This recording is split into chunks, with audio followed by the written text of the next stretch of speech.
Good evening, everyone, and welcome to Powder Room tonight. Oh my goodness, we're so sorry that I think we're like 5-6 minutes late. We had a bit of a technical issue, but I'm glad that we're here now. At least we can get started because the topic tonight is absolutely amazing.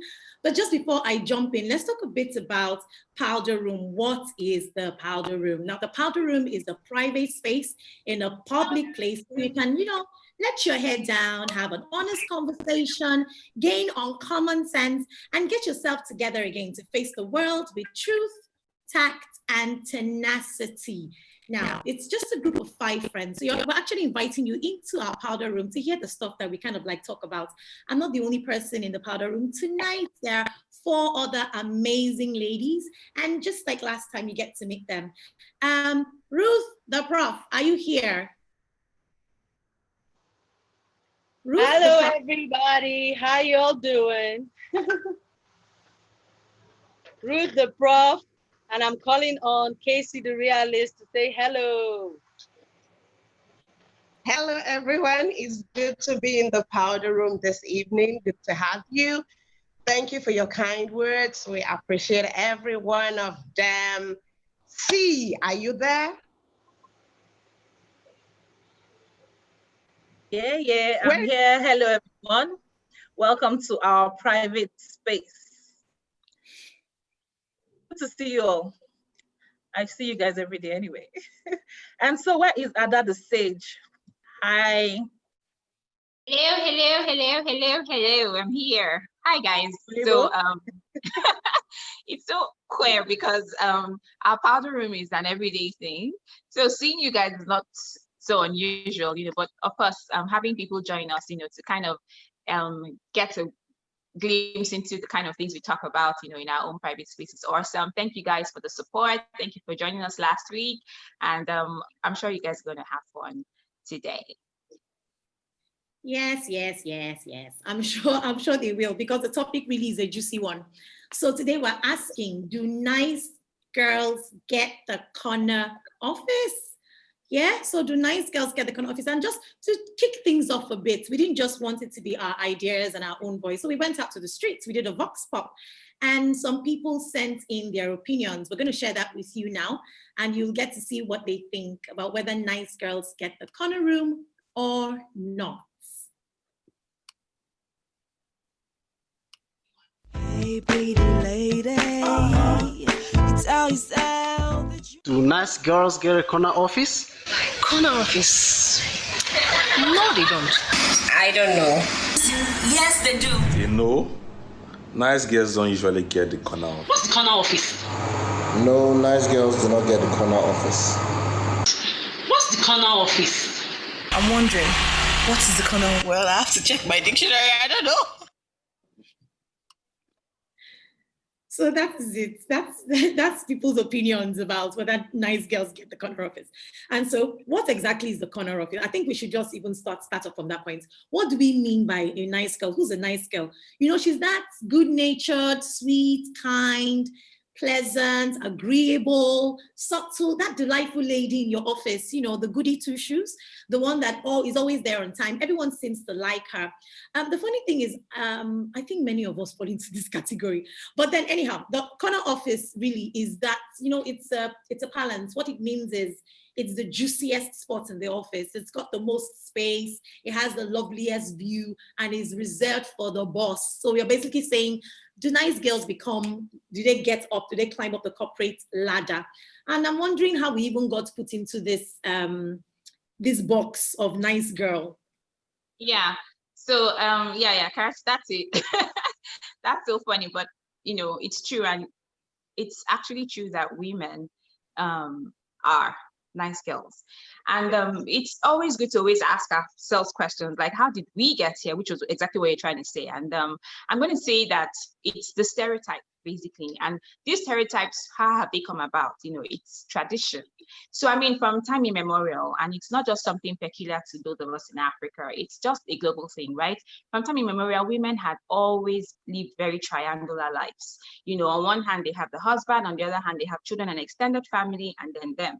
you know. And so a woman's life has basically revolved all around her husband, taking care of him, the other room stuff, the children, you know. It's always been about serving and, you know, being there for them, submission. You know, we've never really been in a position where we had to make decisions, you know. So the stereotypes the men also had was they have to go out and hunt and, you know, bring home the whatever they caught, and then the wife makes the meals and all of those things. And so, like I said, not much leeway was given to women to make decisions because every buck will stop at the guy's table.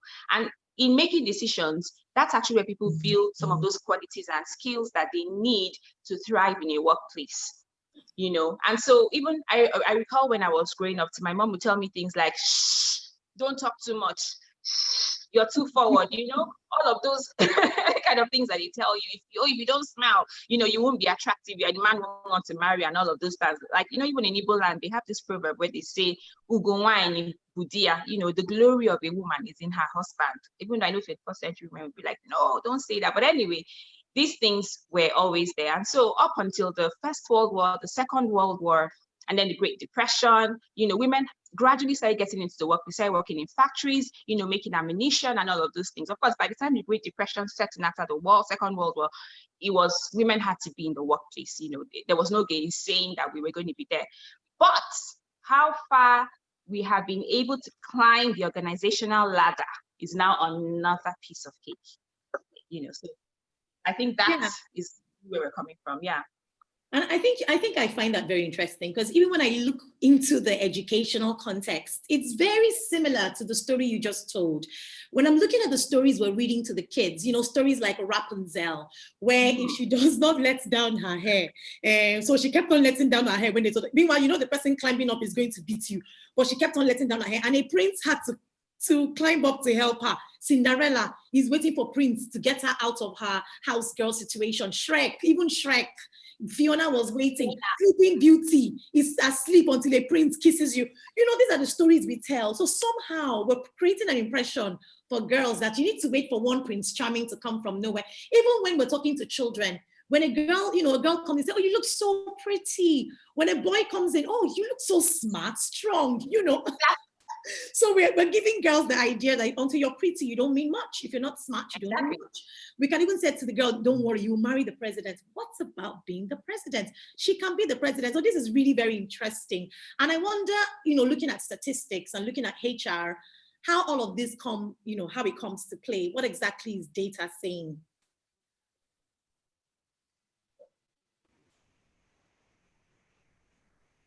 True, Ada and Karachi, what you say about the stereotypes, they're actually so spot on, because all this plays out in the office. There are ways women behave that are different from men, but let's not look at those behaviors. It plays out clearly, there are facts to back it up. So as we look at the issues of nice girl not getting the corner office, it may be good for us to zoom out a bit and look at some of the dynamics in general, for women in general in the workplace. According to a report by Catalyst, a global nonprofit working with leading companies to build workplaces that work for women, women account to about 40% or more of the total labor force in many countries, and a little more in some countries like the US and Canada.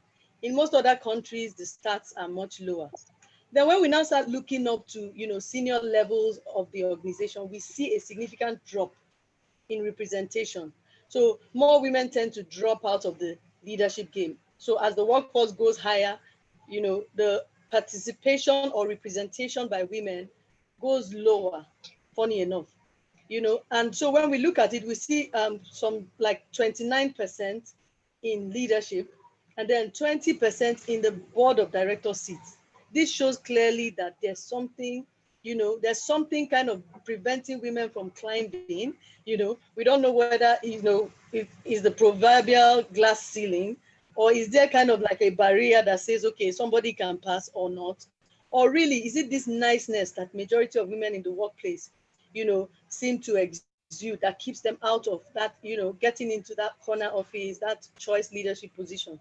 So each of us have some experiences. We have observations, we observe things, and we also have experiences, especially in male-dominated organizations. So, but when we look at all these things, these are things we observe, these are things research has shown, but we might want to look at what the audience has to say in response to this. Karachi, you have some things to share.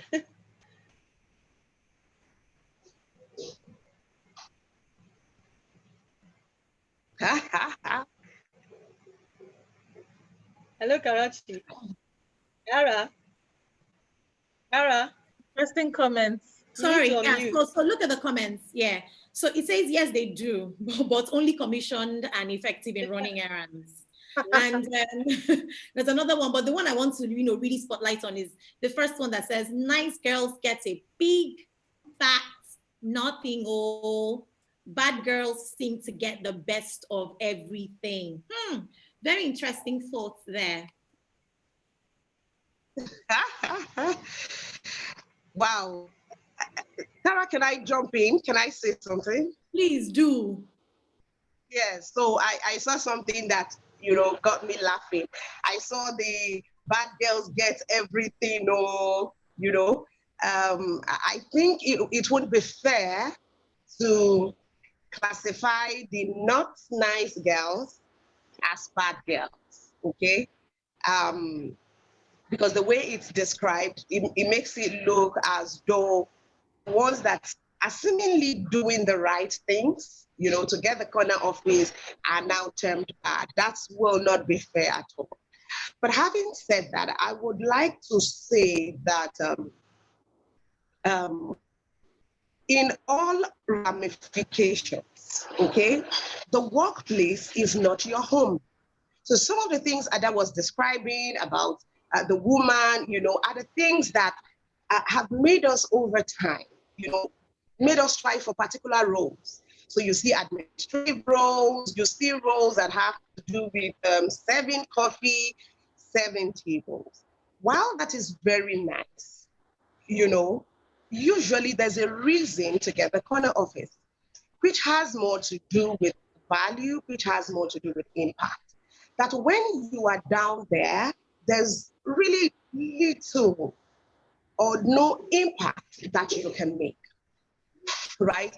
Meaning that it's important that you grow to the corner office, right? But many times women do not show up, okay? And so the ones that show up, the ones that pay the price, the ones that go headlong to achieve competence, it won't be fair to them as bad. I think it's important we put that in context.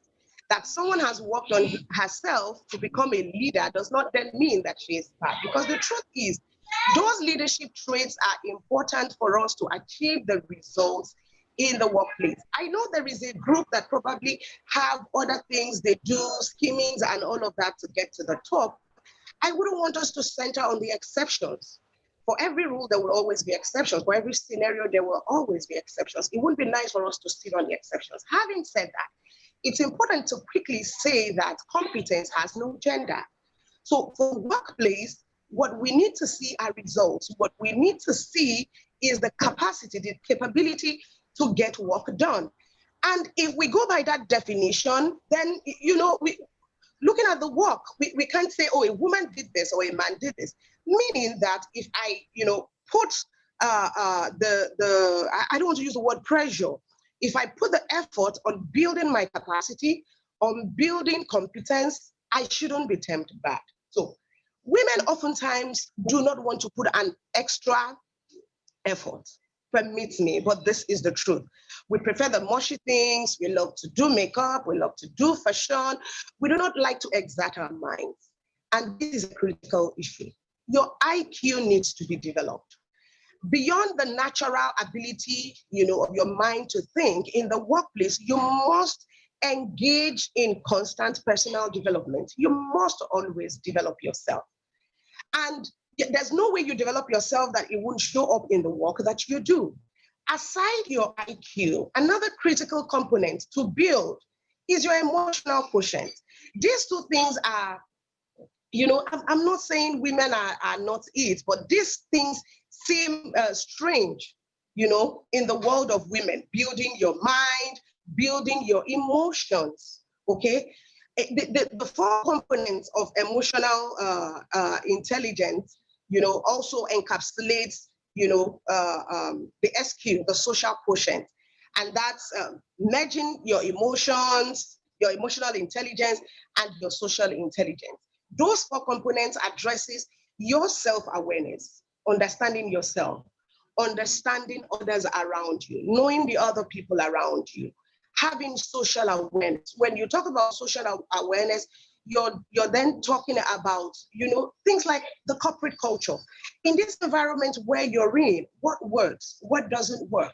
Sometimes these things are unspoken. No one would outrightly read them out to you, but you need to know them, you need to observe them, you need to understudy them, and then you need to play by them.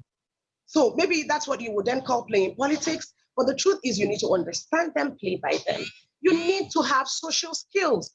You need to know, when to go mellow. You need to know when to parley with people. You need to know when to come down from your high horse.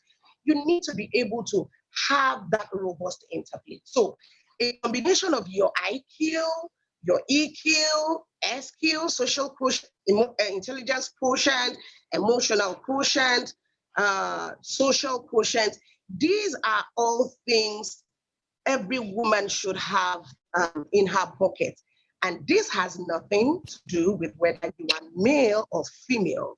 But they are necessary, they are important if you are interested in climbing that ladder. Wow. Kara. Wow. Wow. That's very, very, very well said. I was just taking a while to look into the chat room, and I'm seeing some really nice people. Omoluabi Kayla said it's a juicy topic. Top Notes by Tokwe is saying hello. Shola, hello. Nurie, hello. And, every other person. Connie Dunia is here, and Debbie as well. Thank you so much for joining us tonight. And just to remind those of us that are in the chat room, if you have any questions that you want to pop up into the powder room, we're all in the powder room together.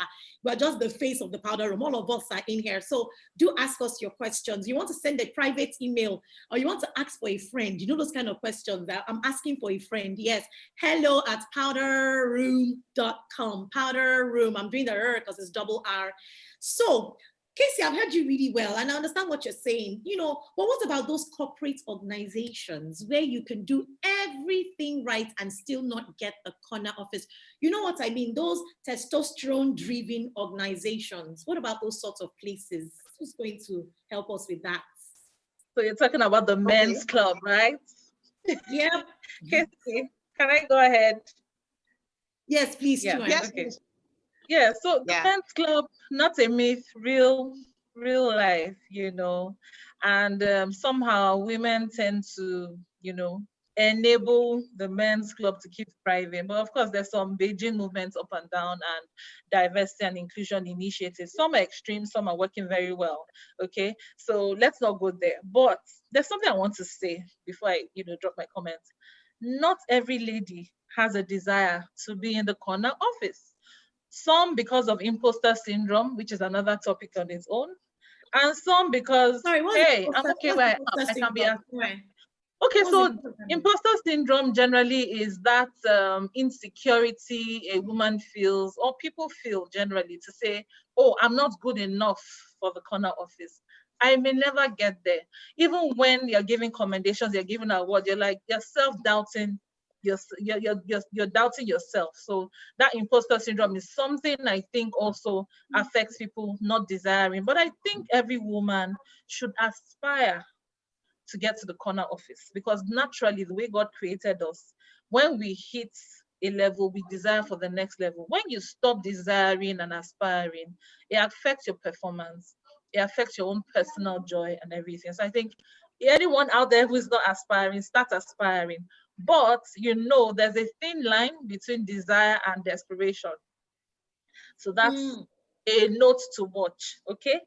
So for our topic, I actually believe that kindness and empathy are attributes required for the corner office. For leadership, there has to be some empathy and kindness, but naivety and people pleasing, no way. So you remember in defining the nice girl, we talk about her being kind, being good-natured. We also talk about being, naive and all that. So I'm separating the naive and people-pleasing from the definition of nice girl that can get to the corner office, if you know what I mean. And then, like what Casey said, competence has no gender. So I want us to just look at some of the competencies that have been listed in appraisal documents and job descriptions for senior management. I'll just read out a few that I took note of. Action-oriented, business insights, attracts top talents, develops talent, so people management, decision quality, like Casey would say, decide, communicates effectively, collaborates, so people, plans and aligns, builds effective teams, balances stakeholders, drives vision and purpose, resilient, interpersonal savvy. This list can go on because there are different competency frameworks, but they did not say, oh, for male, these are the competencies, for females, these are the competencies. But because of our stereotypes, there's some of the things I mentioned now, they're like, oh, sounds like a man, drives vision and purpose. It's not only men, every leader should be able to do it. So the thing is that, because let me say one thing I heard in a leadership acceleration center I attended in my former organization. This ability without visibility is disability. So they tell you, be visible. Let your work show, because the decision makers are not spirits to see what you do in the background. When you're working the extra hours, when you're doing the research, they only see results. And how they see results? In the meetings, whoever talks, whoever gives the presentation, whoever sends the emails to say, these are things, that's what they see. So if you're the goody two shoes, like I used to be, or I may be now, I don't know. There you do all the research and someone else is pushing it out, or you work in a team and you're like, oh, who will present? Oh, you can't present.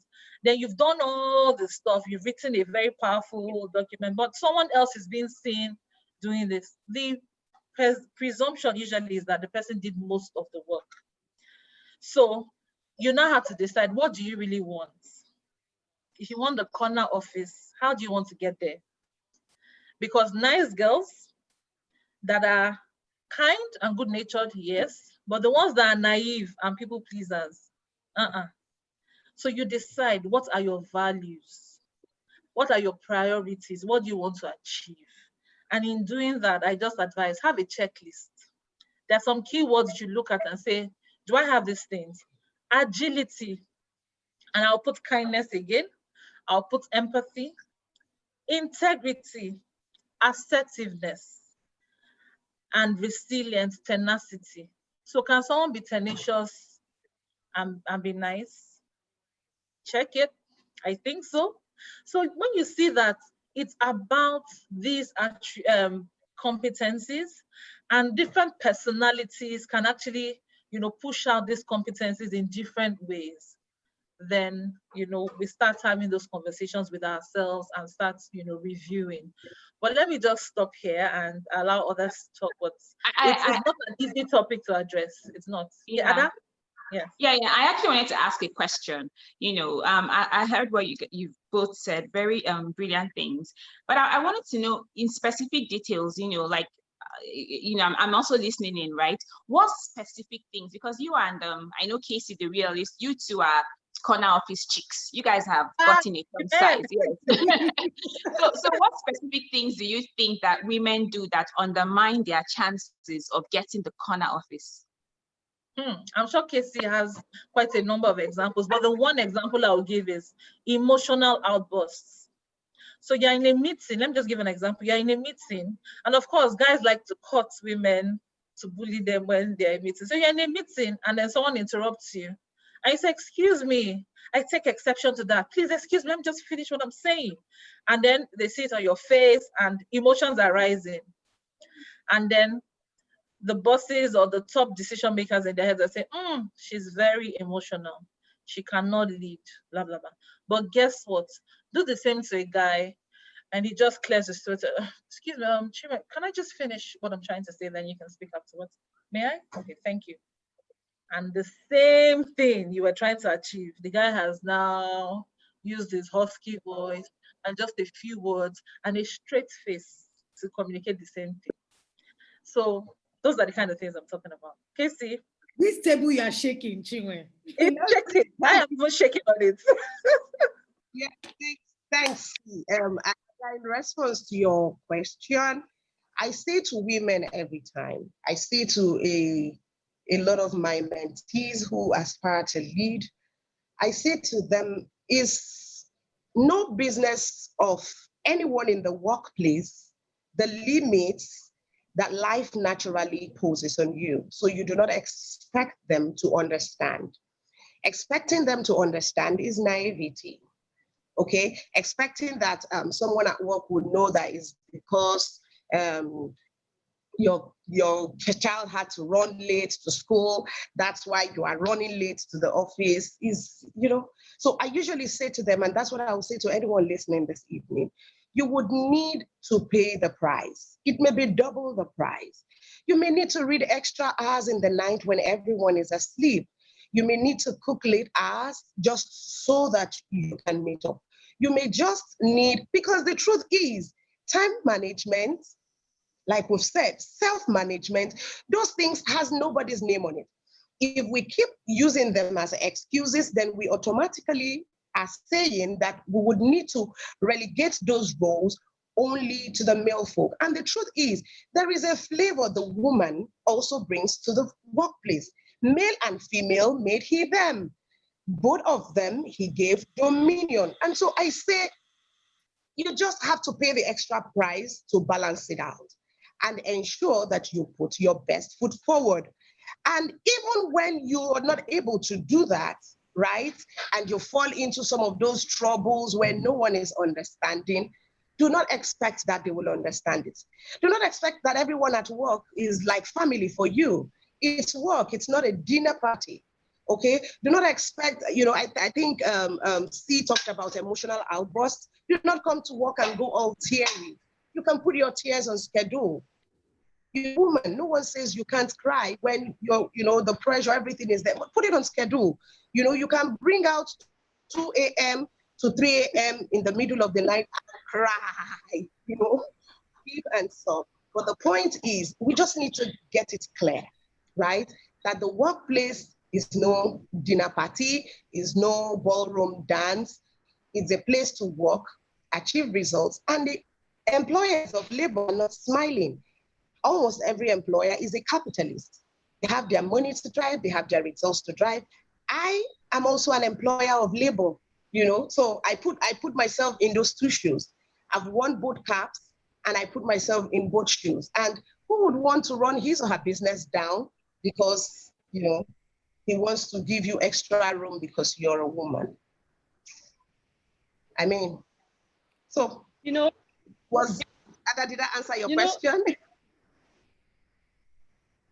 Yes, you answered my question. Yes. Thank you. Thank you. The issue,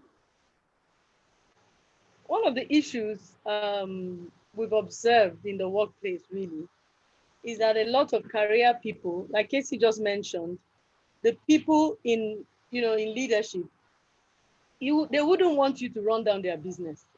And so one of the mistakes people make, as career people is that they don't have that entrepreneurial mindset. So they don't think like the owner of the workplace. And so it limits them. So if you're a career woman, you must know that to succeed and be on the top, you have to have clear objectives. And, for those objectives to really, really make sense, it has to be ambitious if you really want to get to that goal. So you have to have ambitions in the workplace. You can't just settle for, less than the best. You have to be ambitious. You have to say, okay, these are my goals. This is my line of my career path. That's why we in HR, we actually help people form their career path. So you know that there's a line, that you need to grow straight into. So after you've settled that, yes, there's an objective I have, you now have to plan out, how are you going to get to that place? And one of the things that people fail to understand is that for you to grow, you have to stretch yourself. You have to expand your capacity. So, you find people in the workplace and like Casey said, you give excuses in the workplace. You have this entitlement mentality, please let me do this, let me do that. Or you use emotional blackmail. And as the more you do that, the more you are seen as somebody that doesn't step up, to your game. So if a working girl maybe believes that the end justifies the means, she will do anything to get to that end. But I would say is that don't be ignorant of the ultimate consequences. If those means you have chosen are draconian or are somehow are not sustainable. But then if a working girl has a strong sense of, focus with a belief that there are good means to every end, she would ditch niceness, too much niceness, and focus on finding the most reasonable means to her end.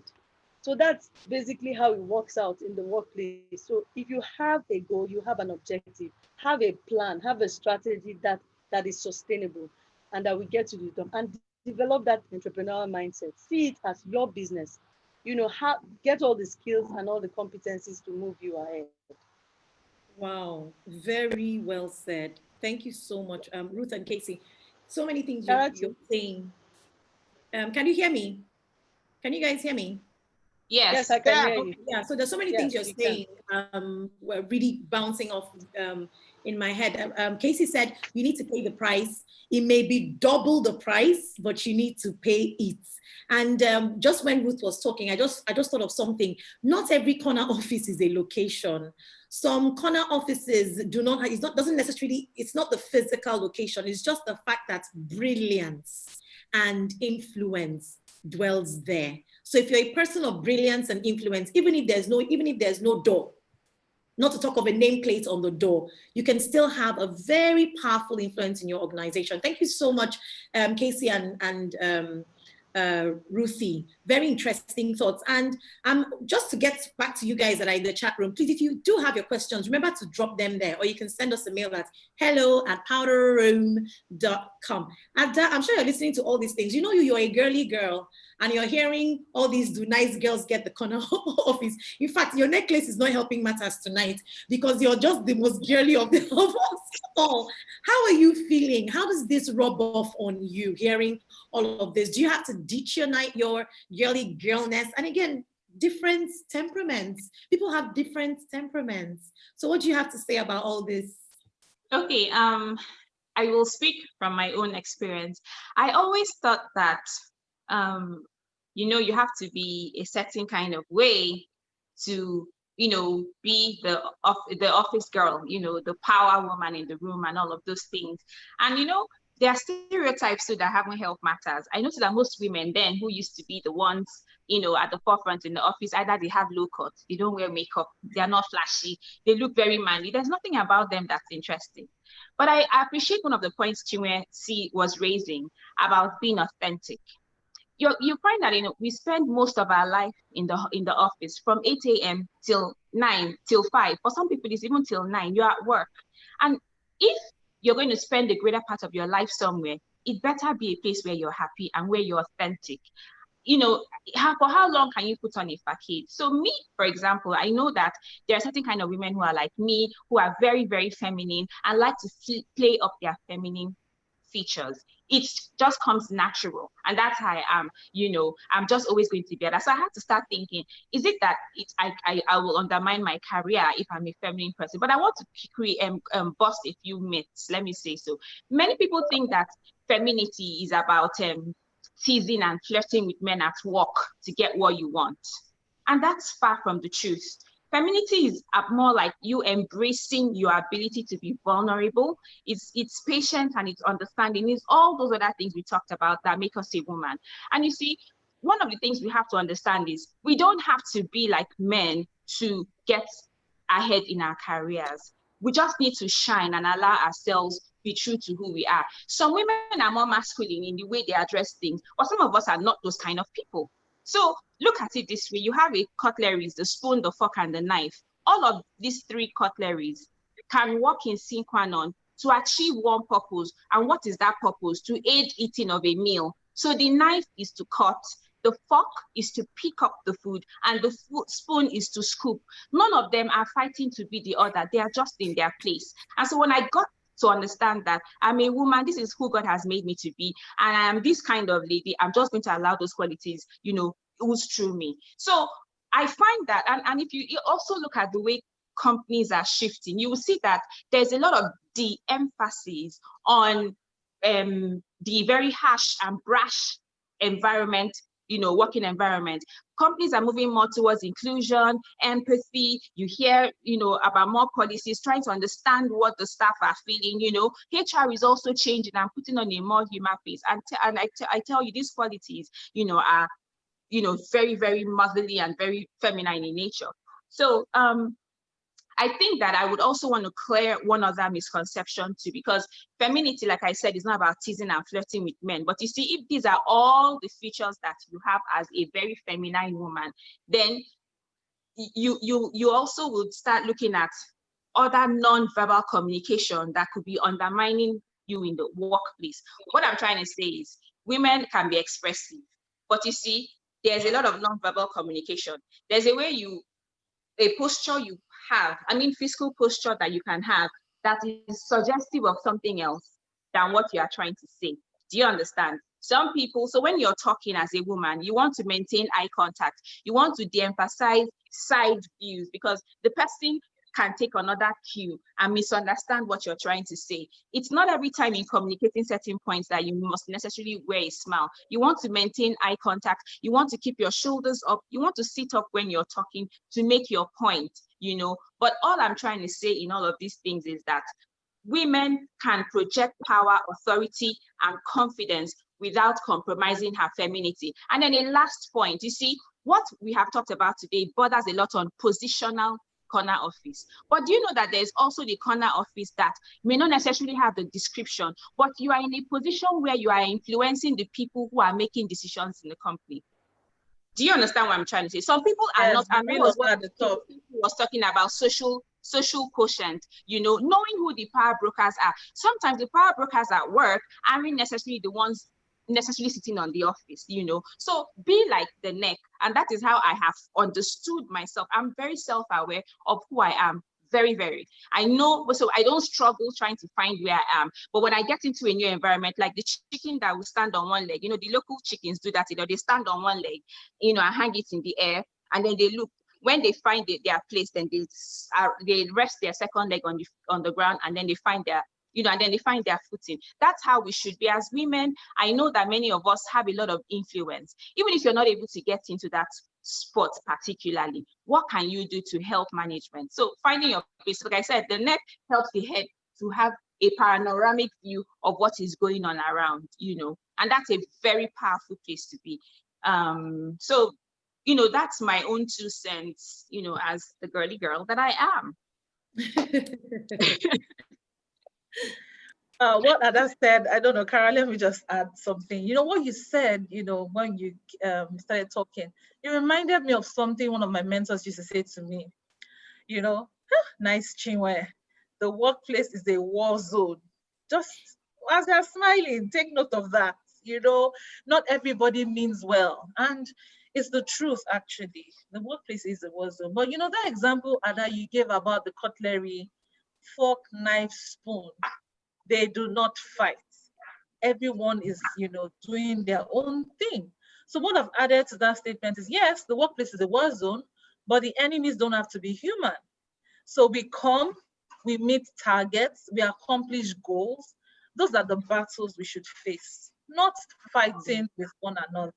So I really, really flow with what you just said, that, and it's true that organizations are shifting away from that war zone, thing. But there's still some places that are very hostile. And what do you do about a hostile environment? Most times you just have to take a walk. So for those that, dropping comments and saying, it doesn't work like this everywhere, you're right, it doesn't work like this everywhere. But if you decide to stay somewhere, then don't compromise just to get to the top. It's either you walk away or you just stick on to your values and do what you need to do. Thanks. Over to you, Kara. Fantastic, fantastic, Chinwe. Oh my goodness, what a night. You see, powder room is making sense. I'm looking at what people are saying, in the chat, and I'm laughing. Debbie was saying shaking. When I said shaking, Debbie said shaking, the table is shattered, and I know exactly what she means, putting your tears on schedule. People are laughing at putting your tears on schedule. Oge Taiwo says that when a woman is being assertive, it may be misinterpreted as being confrontational. But again, the how it is done can help deal with this. That's a really good point, Oge. Onyinye Nodim is laughing her heart out at putting your tears on schedule. So is Michael Oche. So thank you guys for hanging out with us. Now, even as we round things up, begin to bring things to a close, I just want to ask you ladies to answer that question. We've asked everybody that question. Now it's you guys. It's your turn to answer the question. Do nice girls get the corner office? What are we saying? So I'm going to run through one at a time, and I'm going to give you an opportunity. Just say yes or no. Don't cheat. Do nice girls get the corner office? Let me start with Casey. All right. So for me, it's a 5-letter word called yes, no. Did you get that? Oh my goodness. Okay, thank you, Casey. Ada. Come see, come sir. Yes, no. Okay, thank you. You have to enter that's how you know lawyers. They always find loopholes. Because I said you must speak in English. I didn't say that. She went off to the other tangents. Cheating people. Chinwe. See, talk to me. I agree with the last speakers. Yes, no. Honestly, it depends, really. Okay, Prof. Professor. Looking at all the facts we have discussed, the yes, no response is the response for this. Because it really depends on a lot of things. All of you have chosen that answer. I think I'll take it. And based on what we've discussed, I see your point. So to everyone, remember, the good thing is this is a 2-part series. When we come back next week, we're going to be continuing on Do Nice Girls Get the Corner Office? But next week, we'll be focusing on you. We want you guys to send in, the spotlight will be on you. Send in your questions. You can share your experiences. There's nothing like a case study to get us digging deeper. So send in your experiences. You can get us at hello@powderroom.com. There are 2 R's there. hello@powderroom.com. Yeah. And even as we go off, you know how we usually do it. Everybody signs off with a special, note, something to think about. But just before we even get there, just to put together what everybody has said, if you joined a bit late, the summary of what we've said tonight is spirit controlled, office politics, competence and character, be situationally aware, manage conflicts wisely. You need to pay the price. It may be double the price. Do not be a statistic. Depend on God completely. So ladies, let's take your final notes. Let me start from C. What's your sign off? So I have someone who I call my number 1 boss, one of my first employers, and he always says, do thyself true. So that's what I say, to thyself be true. What I do is what I'm being, to thyself be true. Stop the fake it till you make it gain. Just hone your skills, work on your strengths, work on your weaknesses, and you'll be fine. Like people say, wow, we're all right, right? We'll be all right if we do that. Thank you, Casey. So I'll say, know your why, right? Be ready to pay the price for it, and let nothing stop you. Wow, let nothing stop you. Thank you. Thank you. Ruthie, Prof.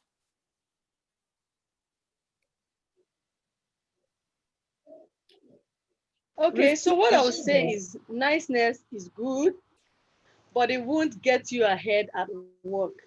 What you need is wit, wisdom, and work. And then you need to add self-awareness, self-confidence, social skills, sacrifice, stakeholder management, sponsors, and spiritual intelligence. Someone asked, how would you be assertive and confrontational and not be seen as confrontational? What I would say is be sweet, but always add some spice so you can have all things nice. Also, that's really nice. You're trying to be the rapper, be sweet and spice, all things nice. Yeah. Sorry.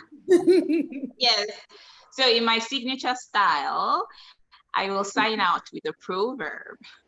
And then, for our non-Igbo viewers, don't be offended. I can only dish out my proverbs in my mother tongue, but I'll explain. Our people say in Igbo land, they say, Onye mana ndiro bayo kirikiri. It means that when someone is aware that he's surrounded by enemies or he's in a conflict zone, he uses a very long spoon to eat with his enemies. I'm saying that because Chinwe said that the workplace is a war zone. And so you need a lot of tact, you need a lot of intelligence, you need a lot of situational and self-awareness to get ahead in your career. So use a long spoon because everyone around you is also eyeing the corner office, not just you. Very well said. Thank you so much, Ada. And now, even as we get set to go, I think the last thing we'll just want to do will be to read a scripture that kind of like feeds and ties everything up together. And that's Matthew's chapter 10 from verse 16. You can actually read up to verse 20. And what it says is, I send you out as sheep in the midst of wolves. So be shrewd as serpents and innocent as doves. So, yep, that's it from us tonight. And we'll just like to say a final bye-bye. We love you. Thanks for hanging out with us. And don't forget, buzz us, let us know what you think. Send us your questions and we'll be happy to answer them next week. All right, everybody. You can say bye-bye, everybody. Bye-bye. Bye. Bye. You all.